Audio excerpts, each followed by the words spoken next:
Hey, good evening, Scott. It is what's the date today? February It is February 20th. 25th. Almost over in a very short month, a very cold month here. And welcome to the Political 3 more Matrix News. days. 3 more days in this month. And welcome to the Political Matrix News. We had the State of the Union yesterday, and I guess a lot of people are talking about that. And I thought it was a pretty good speech. I think a little animated sometimes, but the thing I was watching, we couldn't really pan to the gallery on the channel I was watching, so I have no idea what really happened with the hockey team. So, Well, the channel you were watching probably didn't want to pan to the gallery because they didn't want to Fox see. News on YouTube. That's strange. Then I don't know Yeah, why. I don't know why that. You'd think Fox News would be on top of that because there were some moments in there. Nobody sets him up like Trump does. Man, that guy. Mm, it wasn't I it mean, wasn't your regular polished speech either. It was basically Trump 101. it was a Trump rally in Congress. Exactly. I mean, it was not your standard State of the Union address where we're talking about policies and issues. It was basically, yeah, this is what we're doing. It's good, and anybody who's against America should be ashamed of themselves. So basically, That that's was the way he frankly put that was it my was, favorite line. yeah, you should be ashamed of your. Now, I thought it was very unpresidential for him to say it, but I also thought it was very appropriate for him to say it. In fact, you and I had talked earlier last week offline where I don't really like a lot of things that he's doing because, the way he's doing them, but you are right. We have to blow it up in order to rebuild it. And he is in the middle of disintegrating this entire system that we have in a very mannered and methodical way, in a very productive way. And sometimes you got to crack a few eggs to make an omelet. Well, in my mind, when you start weaponizing government to suppress your candidates, all the gloves come off, and it makes all the things he's saying appropriate. And it's not that he wasn't acting a little bit, let's just say childish. I mean, I mean, it's really not. It is unpresidential, and he has been behaving unpresidential, but his policies are not. No, his policies are pitch perfect. And the way that and the things that they've been doing that they were doing the whole time. They've been doing this sort of thing for years. Right. It's not a new thing. The reason that politicians are traditionally so reserved is they're terrified of the sorts of things that happen to Trump happening to them. Yeah, I And mean, but he's been rightfully impeached. so. He's been impeached twice. He's been indicted 6 times. He's been arrested once, all during since his last presidency. And so, I mean, what's going to happen to him, really? I mean, they caught a guy at Mar-a-Lago with armed weapons and a gasoline thing that was threatening to kill the president like a few days ago. And that's the direction they're going. Is that they ain't worried about the law; they're just worried about destroying them personally. That was an interesting story. I thought. And it wasn't around very long either. I literally told my daughter this. Boys, don't their prefrontal cortex doesn't fully develop until they're like 24, 25 years old. And this kid was 22 or something like that. Yeah. I mean, In North Carolina. how dumb do you have to be to go into a place where deliberately go to try to find someone under federal protection, not even the president. I don't care if it's witness protection, and you come in there and you bring a shotgun and a can of gasoline, and then when they confront you, you drop the gas and pull the gun up. What do you think's going to happen? I mean, that is practically suicide by cop. Yeah. And and so I mean that's the direction that these haters are going, and I mean they have really no other methodical way of defeating what he's doing now. Granted, the whole tariff issue that came up with the Supreme Court and everything, and then it's saying that's unconstitutional. Well, there's lots of different ways to impose tariffs, and basically, I don't think anybody has really gotten the concept here that he's using this as leverage, not as legal precedence. And so, Actually, leverage, unconstitutional is just the narrative that the Democrats are throwing out right? there. Exactly, That is not what the Supreme Court said. What they said was that that under IEPA, he couldn't issue them, but he right. has dozens of other ways to do it, and two very, very well court tested methods of doing the exact same thing and making these guys suffer for as long as he wants. So right out the gate, he has a method of imposing those tariffs for at least 6 months while a Right. study is being performed. Exactly. And then at the end of that, if whoever he's tariffing is still not doing what they're supposed to be doing, he can embargo their goods and say that you can't. All right, well, if you don't want to play ball, then we're not going to take any of your goods. Get over it. So okay, they didn't take away his ability to manage it. They are basically forcing him into doing more severe things than they that he actually would have done otherwise. I mean, the reality here is people are saying, of course, why isn't Congress imposing the tariffs? And we all would like to know, why aren't they? We also would like to know why governors of different blue states are not protecting their citizens. We'd also like to know why certain governors and everybody who doesn't want the National Guard there is trying to hide illegal immigration and try to hide those from ICE agents and hide those from the federal government. We want to know all that. I mean, if all these things were actually being done properly, if the governments were enforcing the federal laws and state laws, and if Congress was doing their job with understanding trade deficits and trade policy and everything, Trump wouldn't have to be doing any of this. A lot of people are saying he's doing it authoritarian manner. No, he's doing it because it's not being done. Something has got to be done to protect America first. It's kind of like what was he saying last night? Whenever he asked everybody to stand up, who was putting America over illegal citizens. That was your favorite part, No, he said everyone stand up if you think your job is to protect American citizens first before illegal aliens. And only the Republicans stood up. And let me tell you,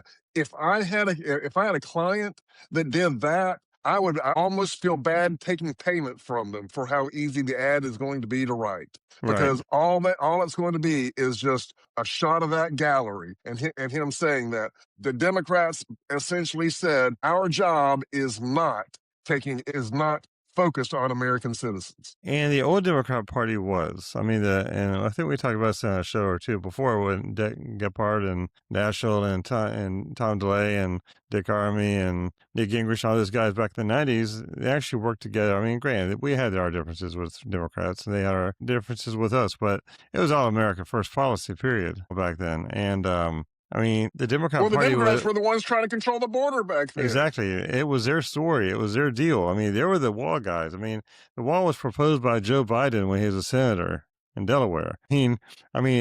Forceful immigration. I mean, there's more person that deported more people than Obama did. Obama has numerous dozens of speeches where he's saying that this cannot occur. We cannot have illegal activity, no checks and balances. He says, and people keep on saying that Trump was racist for saying illegal immigrants. First of all, what illegal of anything do y'all support? Seriously. We don't like illegal drinking. We don't like illegal gambling. We don't like illegal human trafficking. But illegal immigration is okay. I mean, you Y- guys You are know, picking and choosing here. It's well, for ridiculous. for me, the whole thing started going downhill when they started calling them immigrants to begin with. They're not immigrants. They Right. are. There is a Undocumented legal individuals. term in federal law that uses the term alien. We didn't just decide to start using that as a pejorative. It is codified in federal law and has been maybe since the country was founded. I mean, And it's a very old legal term. and people don't realize the Democrats were in charge of the congressional part of the government for at least probably 60 of the last 80 years, Mhm. 90 years. And so if they had a problem with it, they could have uncodified it and taken the terminology out and made it to where it is more fitting across their manner. But no, they're the ones who probably most likely put it in, kept it in, resided by it, and governed by it. And now they're all of a sudden saying, oh, it's a pejorative, it's racist, it's bigoted. I'm like, no, it's not, guys. These guys are undocumented individuals, they're aliens. And, you're right, they're not even just immigrants. The immigrants are the ones who come here properly. Exactly, And the ones who, exactly, and that's and that's nobody's why they against switched the that. term. And That's that's the reason that's why I thought it was great last night when he brought that up. He said the ones who do it properly are the heroes. Mhm. Exactly. I got a couple that work for me right now that are solid gold. They're great guys. That they do great work. I'm very proud to have them working with me. I consider them close friends, to be perfectly honest. And I was proud to go and watch one of them become a naturalized citizen because he came and did it right, and his brother is Right. on the exact same path. That's good. And so, yeah, I thought it was a good speech. I don't think it was a groundbreaking speech. I don't think anything was in it that was earth shattering or anything like that. I think it was more of a really good pepper rally speech on a very national stage. But I think maybe the numbers on the economy might have been a hair of a stretch here and there, but I think a lot of it might be a self-fulfilling prophecy. Who knows? I mean, I think the economy is going the right direction. I can't wait where my main street is to feel it. But a lot of main streets across the country are feeling it. And granted, you and I both live in probably one of the highest cost of living states in the nation. I mean, might take a little bit longer for us, but I mean, other people around the nation are feeling it, and it is helping, and it is good. Well, here's what people don't understand. Frankly, I didn't understand it until I started actually trying to dabble a little bit in international trade because during COVID we were trying to source medical supplies and stuff internationally, Right? and what we learned was that when you buy these things from an international trade, you don't order like a few cases of this stuff. You got to order them by the cart, by the dang container load, Palette. and you Yep. got to do it a year in advance because they schedule their production runs. They don't run the stuff the production run year round. They only run the run after they have a pretty good idea of what the entire run's going to be, and they'll just overrun some so that they'll have some to fulfill in orders, and that's really it. And so you're not the reason we're not feeling this right now is because we're only now getting Yeah. into the orders that were placed at the beginning of Trump's term. Yeah. It's Exactly. so it's not what they think. But I can tell you there is no way on Process. the planet that bringing more manufacturing and more good paying jobs to the United States is a bad thing. And also, and like you said before, tariffs don't affect anybody that buy American. No, they don't. So buy And American. the more production that happens here, the more American it becomes. Right. Now they said there's a jobs study here, numbers that they said the employment was down last year, the first time in like 8 or 9 years. And that's again, they're assuming that these policies are attaching them to Trump immediately. I mean, I mean, they understand the process. They just don't care about telling anybody about the process. But basically, Mhm. the Biden economy is going to be around for most likely the first 18 months of Trump's administration. Then his policies start kicking in. And as I know, we all remember the first term, and we got blindsided by COVID. So a lot of people don't remember in the beginning that it did take around 18 months then for gas and everything to start trickling down. That's just the way policy works. Well, the other thing is that you don't spin up a factory on day one. I mean, first you got to have orders. You got to have people You got to build ordering it. things from you. Yeah, And first they got to have a reason to. So right off the bat, it's going to take 6 months to start getting industrial orders in the United States in Trump's thing, and then they got to start spinning up the facilities to produce those, exactly. and that They got to doesn't build happen them. at the snap of a finger. No, I So mean, it all happens incrementally by degrees. right. And everybody wants to rush it, and they're like, oh, well, we want this instant gratification. That's, I mean, the kind of world we're in right now with the whole social media podcast and cord cutter world. I mean, everybody wants everything on demand. I mean, this whole world is on demand. And so now they want their policy relief to be on demand, and it doesn't work like that. Some things in government still do work like the government. The government. Well, at the end of the day, you don't want. I really hate to say this. Number one, you don't want anything changing overnight. I don't care what it is. It's too No, much of a shock to the system.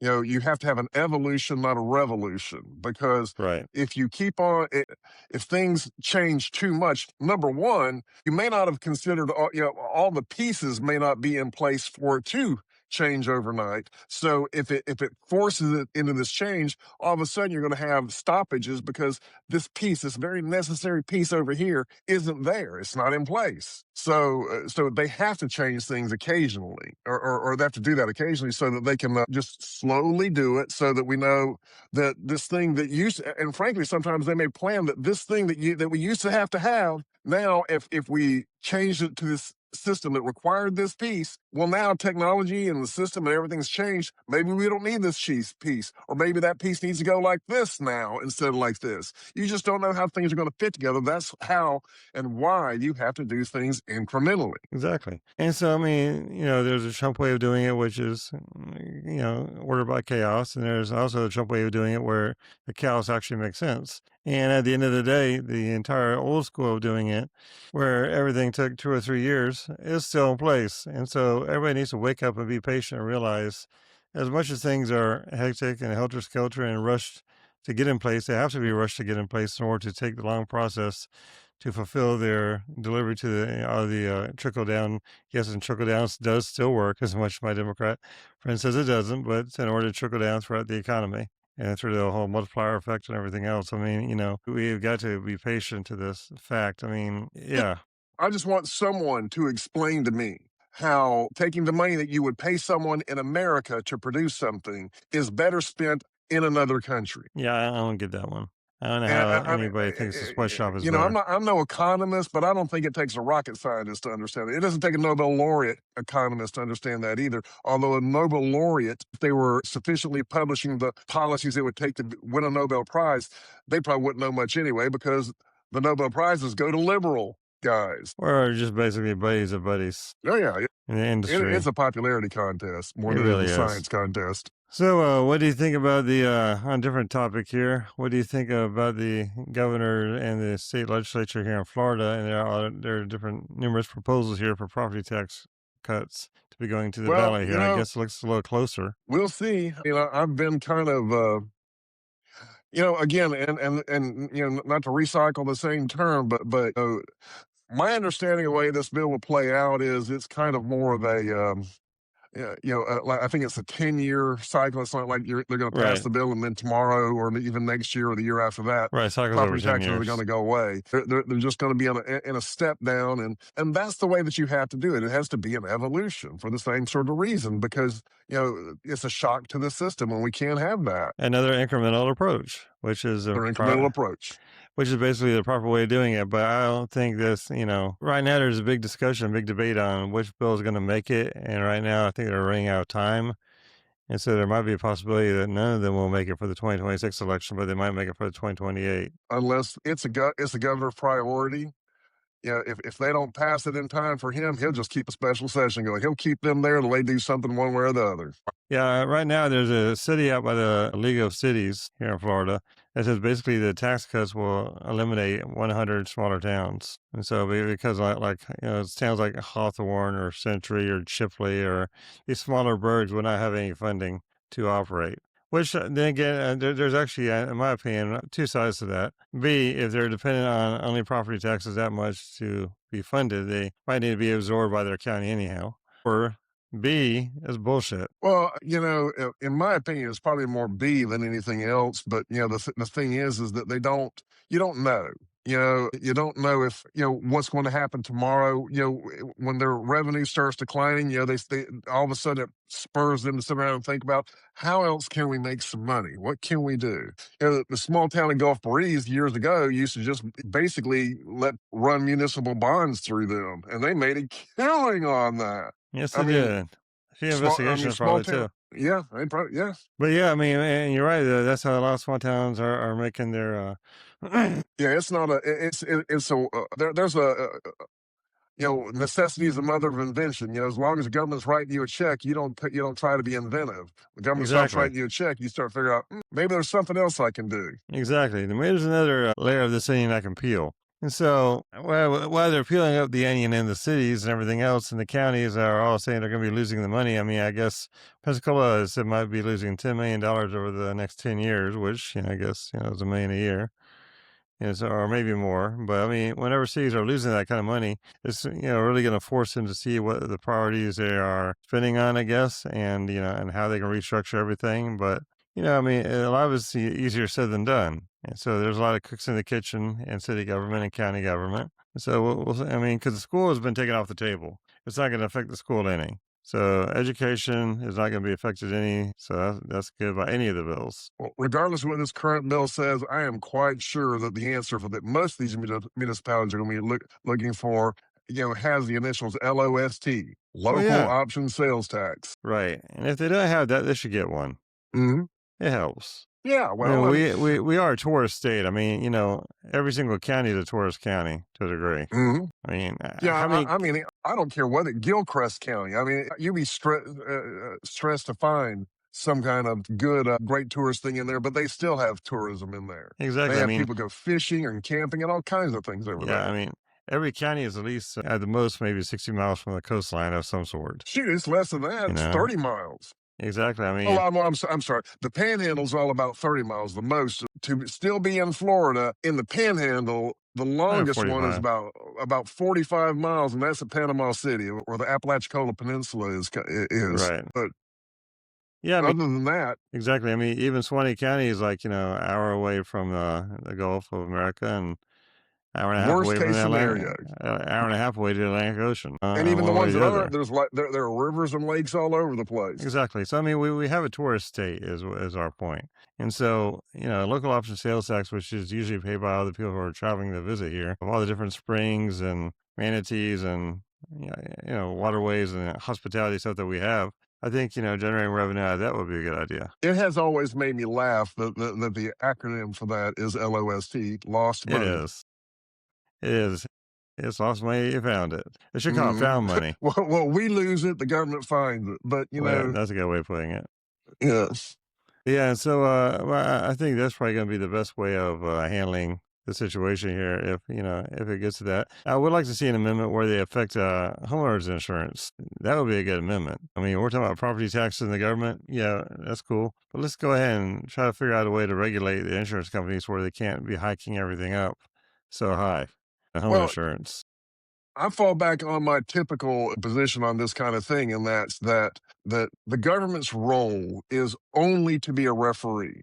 All right? right, because that's the only thing the government even semi does well. Yeah, Out of they're all very the good at functions of the refereeing. government, being a referee is the thing that they actually do best of the things that they do. And And if this they focus on that, enforce transparency, then 90% of these things take care of themselves. Exactly. And that's where the insurance issue is not being taken care of itself because here the government is sitting on its butt. It's basically like a referee just not throwing a flag. It's like Hmm. somebody is literally decapitating somebody on the football field, slide tackling them, hurting them, and there's no flag, no hanky time. And that's where the government needs to come in and start playing the referee here on who's the winners and who's the losers here on this entire situation here with the Well, insurance. not winners and losers, Okay, I just apologize. Yeah. The you know, players of the game. players of the game. Yeah, they need This player is treating this player fairly. As skins long versus as shirts. yeah, shirts and skins. Yeah, There you go. shirts and skins, exactly. They need to start refereeing that and look out for the little guy because the little guy is not being looked out for at all. No, well, exactly, exactly. They just need to make sure that they're that they're behaving fairly, that there's full disclosure on everything. Right, And frankly, one of the biggest things, like with insurance companies, they should be forced to more clearly say what their claims.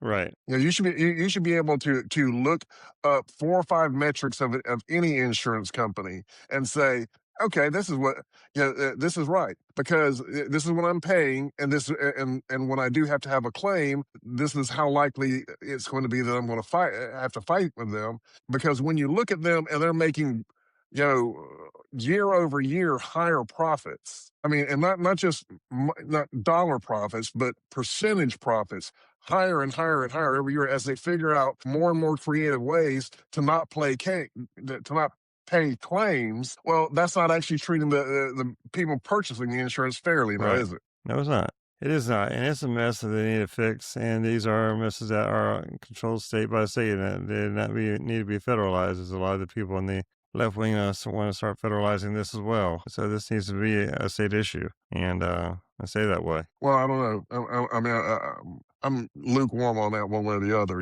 As far because there was an argument to be made that larger pools let them cut rates. But the thing is that they have to. That's true. But the lever is showing how much they charge you for the policy and and what the rate of payment on claims for that kind of policy is. So if if they're I'm sorry, the rate of denial for claims. That's the number we're looking for. Just how much, how often are claims denied? And I mean, there are legitimate reasons to deny claims, but as a consumer, I need to be able to know that when I file a claim, that I'm going to be given a reasonable hearing and not just we've survived so many hurricanes, and I've run into so many of these people that come in. I remember one of my offices destroyed in a relatively minor hurricane. Actually, the roof just came off of it, destroyed the place. But the office that I worked in had these mahogany giant crown molding. It was like 12-inch crown molding, gorgeous stained grade wood everywhere. And the very first insurance adjuster that came through came in and gave us an estimate where He listed the crown molding as 3-inch crown molding, 3-inch paint grade crown molding. And I'm like, well, wait a minute. That kind of crown molding is not even in this building. What are you talking about? It also costs a quarter of the stuff of what this stuff costs. Not to mention, I got to pay someone who knows what they're doing to put this trim back. So, it was one of those things where it was very evident that the adjuster didn't even look at the place. He came in, measured the square footage of the building, and just said, "Yeah, it's this. Fight us over it." And we did. We had to. But you shouldn't have to. Frankly, bad faith estimates like that ought to come with an extra penalty. Right, they should. And so, I mean, it's a mess, and we live here in Florida here, and the hurricane season is about to crank back up here again in about 2 or 3 months, and we've been blessed with no hurricanes in the last year. Actually, no hurricanes all the year before is pretty bad. The year before that, pretty bad, and almost every year is pretty bad. Yeah, But just in the as God giving us a break. yeah, the Panhandle, y'all have had a break up there for quite a while. But the other part of Florida, We paid a hell of a toll for a few years. yeah, Hurricane Michael, Hurricane Ivan, I mean, well, just yeah, hurricane, yeah, parts of Katrina and this. mm. I don't realize that Katrina did actually, affect the pain. It's that big of a hurricane. It did affect, to a degree, a lot of the damaging. I remember when Pensacola, what was it, 89 or 90, when Pensacola got hit by a Category 3 and then a Category 4 hurricane within 60 days That of was each in other. '95. I was in the Direct Air hits. Force. Opal and Direct Aaron. hits. I walked out of my house and looked up in the sky at the eye of the hurricane for Yeah. both of those. Yeah, I was actually in the military station in Biloxi at the time at Keesler Air Force Base, and it was Ooh. Hurricane Aaron and Opal. And we were doing some hurricane prep for one of the hurricanes possibly coming to Biloxi, but it ended up going to where you guys were at in Pensacola instead. And so we were happy over there, but I don't think y'all were so happy over there in Pensacola. But it Yeah, was it wasn't too bad. But I mean, you're right. I mean, they came back to back within like a month or two of each other. it 95. was And it surreal. was interesting. Back then, one of the hurricane instructions, and I think it's still one of the things they tell you to do, is just to go to your ATM and withdraw a bunch of cash, because for a few days after the hurricane, there's not going to be any way to run credit cards. Back And then, it was a lot different. it was like it was a lot of difference. But for Aaron, so for the first storm, Aaron had people would go there, and as you're waiting your turn in line to go to the ATM, everyone's just kind of like, oh yeah, you're chit chatting, are you ready, or what are you going to do, and stuff like that. After experiencing Aaron and seeing the much worse Opal on its way, I remember the most eerie thing to me was when you walked up there and no one was talking, chit chatting like they were. And when someone would get their money and come back and walk past the other people in the line, they'd just say, good luck. It was jarring. I remember Hurricane Ivan. We had a sign shop called All Pro Signs, and that was over off 9 Mile Road. It was myself and Wade McNaughton. And whenever the hurricane hit, we had around like, $15,000 to $20,000 in the bank. Of course, the ATM, they already ran out of money by the time, we actually thought it was a serious hurricane. And so we never got around to getting to the ATM machine. And there Yeah. was no power within hundreds of miles. And we had a small little bank, and they weren't even online for 4 months. Mm-hmm. I mean, and so we had no access to any of our money. And we didn't get power until right around Thanksgiving. We were the last grid in the region to get power. And so we were having a lot of fun on generators, six Mm-hmm. packs, fish, and we did a lot of cooking and grilling because we actually had a condo right by the Pensacola Bay. And so I was in a Highway. And so we were actually one of the only condos that did not get hit. We lost power, but we did not lose one shingle, not Oh my one. God. And but everybody around us did. And so it was very surreal. But you're right. I mean, whenever you're going to that and you're not prepared for it, back in this is even 2004 when that was Hurricane Yeah, Ivan. yeah. And we did not really think we were going to be offline like that. We had no They idea. didn't think that the I-10 bridge was going to get taken out. Exactly. I mean, so many different bridges were taken out. I mean, and we were left powerless, internetless. I mean, everything for weeks and months. Mm-hmm. It's horrible. It was But I mean, bad. and so I mean, we could have that issue again here, and that's when the hurricane industry went on its head in Florida. I mean, we had, I think, 4 hurricanes in Florida that year. We had Charlie, Ivan, and two others. I can't remember what the other two were. I think Dennis was the next year. Yeah, Dennis was '05. Dennis Yeah. played cleanup. And so Yeah, right. basically, all the blue roofs that were not fixed yet became stronger blue roofs for Dennis, and more likely to be blue roofs because those are all the roofs that are all signaled by hurricane damage, and you put a blue tarp that's given to you by a very well organized FEMA back then. You know, Not the same anymore. part of that's part of the reason that I feel a little sorry for these states, up in the more northern states where some of these more aggressive storms have shown up lately. Because at least down here, we would have a storm come through every few years, and all the Right, weak stuff and the poor decision making on construction would get taken out, and they'd say, nope, nope. This is basically God doing His inspection and say, no, right, do it again. exactly. So now we have I think down here a lot more resilience, but all it takes is one storm, and they can just hit you the right way, and they can create massive devastation even with the best laid Right. plans. I agree. So, real quick before we go, what do you think about Iran and us having the big military buildup as a media saying the largest military buildup since 2003 in the war in Iraq? And I mean, whether it is or not, I mean, if it is, that's great. I don't really believe half of anything I really hear out there anymore. But, I think it's a worthy cause. I do think that stopping Iran from getting nuclear weapons is 20 years past due. It was actually supposed to have been done when we were going to Iraq, and it kind of got sidetracked and derailed by us, well, somehow screwing that up. And I don't really understand how all the processes of that worked. We'll probably get some military guys who served the war back then to get some insight here on some of our future podcasts. That being said, I think it's a great idea that we are doing anything we can to stop their nuclear power. And I don't think we're going to lose any troops doing it. I don't think we are. I think that Trump has deployed the military in enough very creative ways over the past year to assure people that he's serious and that he can do this in a way that they can't even imagine. And frankly, they've become so weak for so long.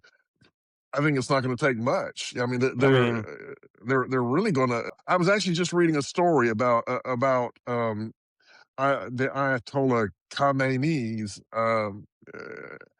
inner circle, and he basically has all of his power concentrated in one building with 4,000 employees. I'm like, well, don't tell Israel that. yeah, I mean, the reality here is that, I mean, it's because, strength through, what's the word they keep saying? Strength through, peace through strength. Peace through strength. Yeah, and so, I mean, the reason why you have a big buildup is to eliminate casualties. I mean, people don't realize when you start having these, as I say, half-assed wars and basically, not very well thought through policies. Like when some guy named Clinton sends all these troops down to Haiti without weapons or bullets in their guns and stuff like that, and you have ammunitionless weaponry. And whenever you do things that are half-hearted or half dealt, that's when the casualties happen. Whenever you do things at this level, there's going to be so much redundancy and so much, resilience built into the entire factor of what they're doing.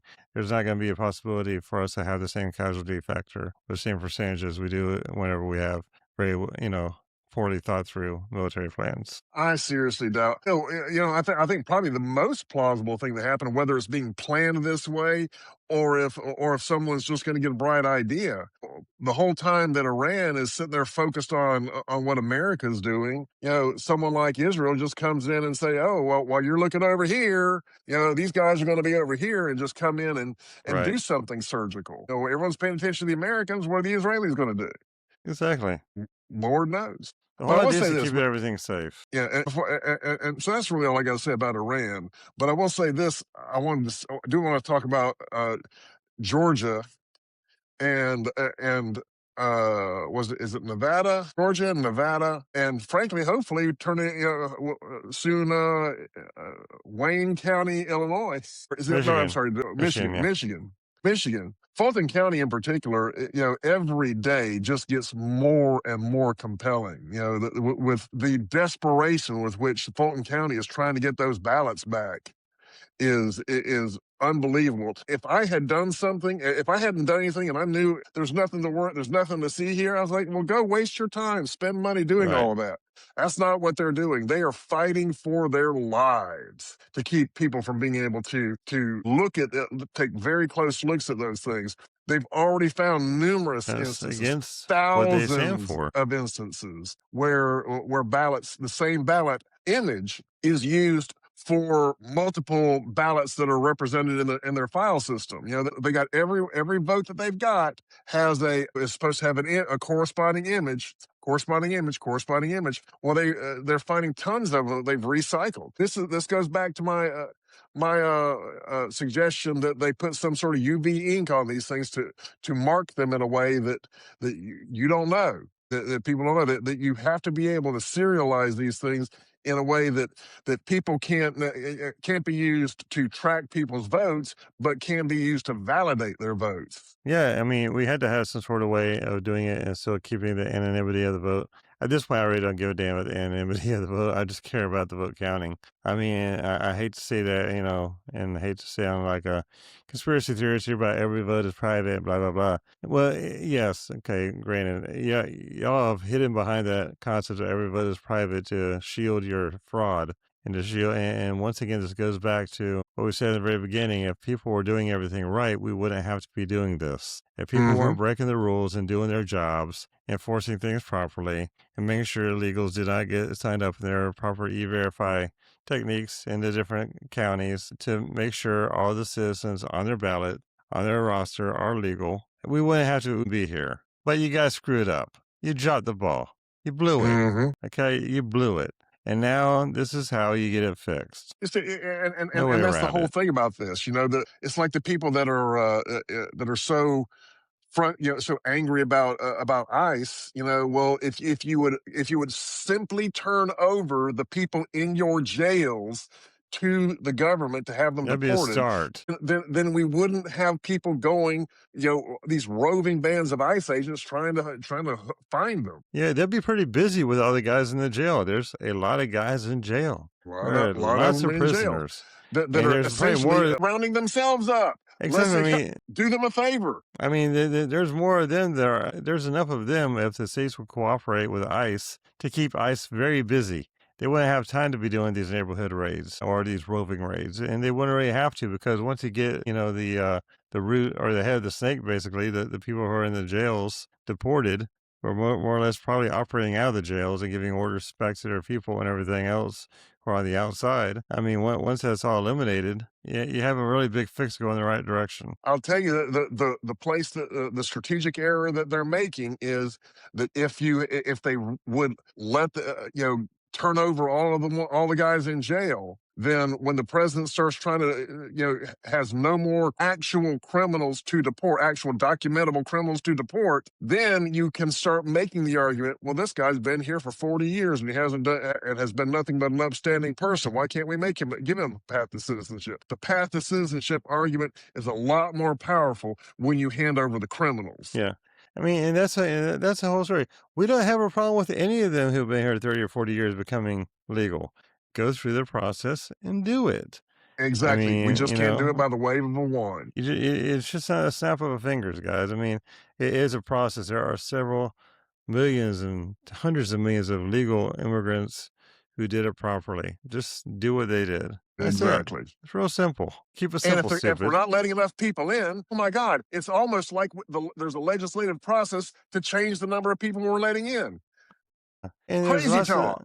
and there's lots of charities and everything else who are just sitting around waiting to help fund these individuals to become legal citizens. I mean, I'm sorry, guys. None of your arguments are making any. I want to tell you my favorite statistic that I heard this week was that 87% of those Somalians that are in Minnesota that were settling into Minnesota are on some form of public assistance. On average, they cost $20,000 to $30,000 per person, yet contribute less than 4,000. I'm just saying that's the metric we got to be looking at. And I don't mean like, day one, it's a problem. These are people that have been here for way long enough, plenty of time to have gotten their feet under them and become part of the system. Instead, the system they're becoming part of is the what do you call them? The victim and government dependent system that we have.